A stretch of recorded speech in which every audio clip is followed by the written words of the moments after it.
I'm on vacation. I'm not on like a voyaging vacation, but I'm at a stay home vacation. Don't say it. I don't like that word. I don't know why. I have to get past it. Staycation. No, I don't like it. I don't know why. I love to do it. I just don't love the word.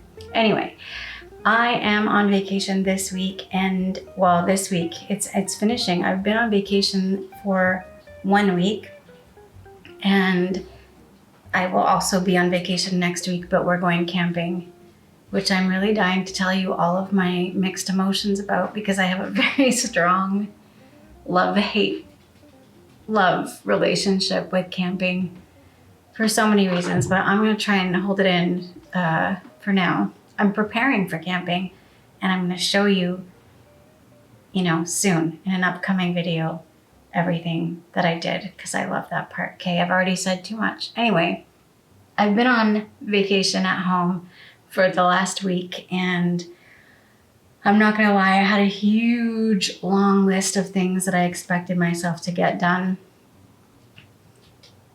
I was really excited to have the time off because I really, really, really needed a break and I needed to relax.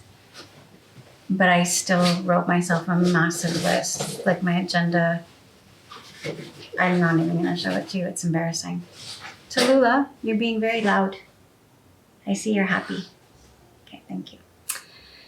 Anywho, I haven't been sleeping well for some strange reason, and that's not fun, except for that it kind of forced me to relax because I just literally was too tired to do half of the things that I set out to do.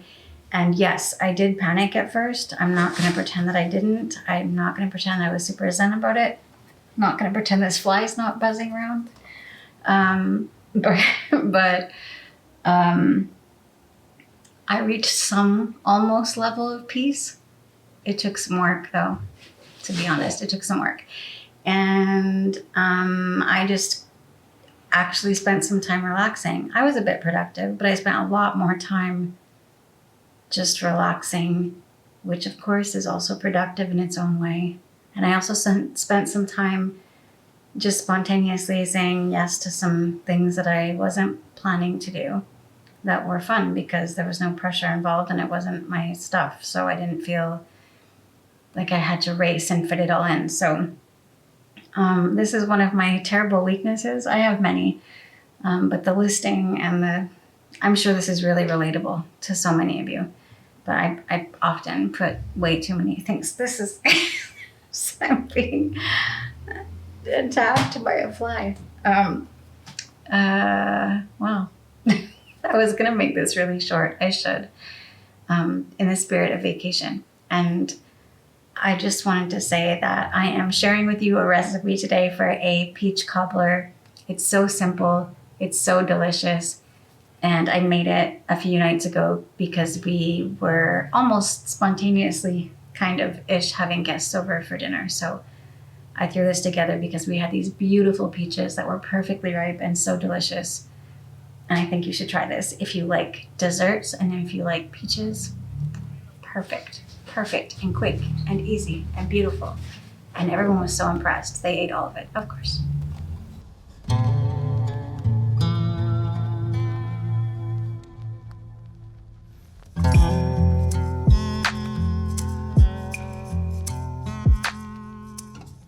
I buttered a baking dish and then I just pitted and sliced as many peaches as I could fit comfortably into the baking dish. Just imagine them being all cozy. You don't want to cram them down, but you want to fill it up pretty well, leaving just enough room to put cobbler on the top. And also because the peaches will get very juicy as they cook, you want to make sure that it's not so full that the juice is going to overflow and spill all over the oven and make a big mess.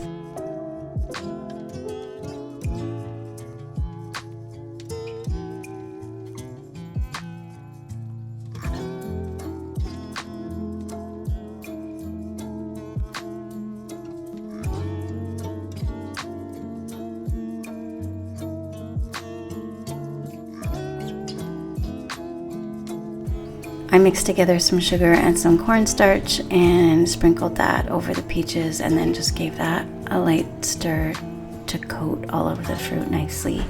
The cornstarch will just thicken the peach juice a little bit, and the sugar will bring out the sweetness. Of course, the more ripe the peaches, the better, as long as they're still firm and holding their shape. You don't want them to be so ripe that they're really soft, or you'll end up with a mushy, I mean, it'll be delicious, but it'll be very messy and mushy, and it's not as fun that way, in my opinion.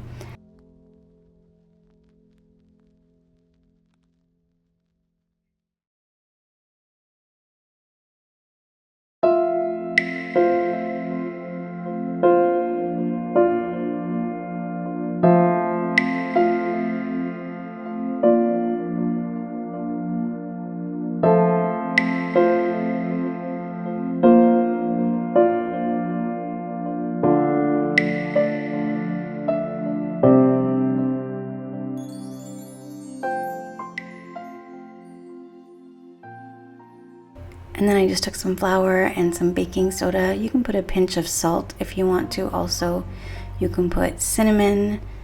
And I really, really, really wanted to add vanilla to this, but I couldn't because we didn't have any left. We do now.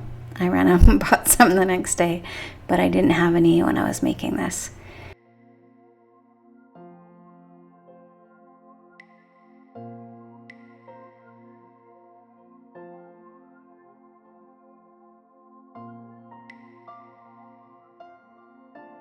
So I just put melted vegan butter. I used Earth Balance, but you can use any vegan butter that you like. And I added sugar to that and just a little bit of plant-based milk. I used macadamia milk actually. And I whisked all of that really, really well together. This is where you would add the vanilla if you're using some, which I highly recommend. Did I mention that? I did. Okay.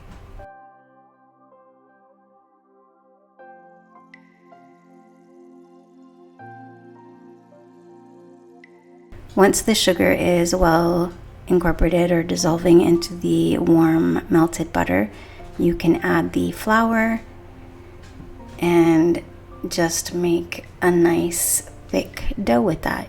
Make sure that the flour is not lumpy in it, but don't overstir it either because it'll get really tough, and that's not helpful because we want to take pieces of the dough and kind of distribute it across the top of the peaches. I'm going to do it very rustic though. We're not aiming for perfection, and we're definitely not aiming to completely cover the entirety of the peaches. So you can play around with it and see how you like it. Obviously it's fun if everybody's dessert has some of the dough on the top. So I wouldn't just do like 3 patches or something like that. I would definitely make sure that it's kind of well distributed, but not covering all of the peaches. Leave room for the peaches to breathe and cook and for the steam to escape.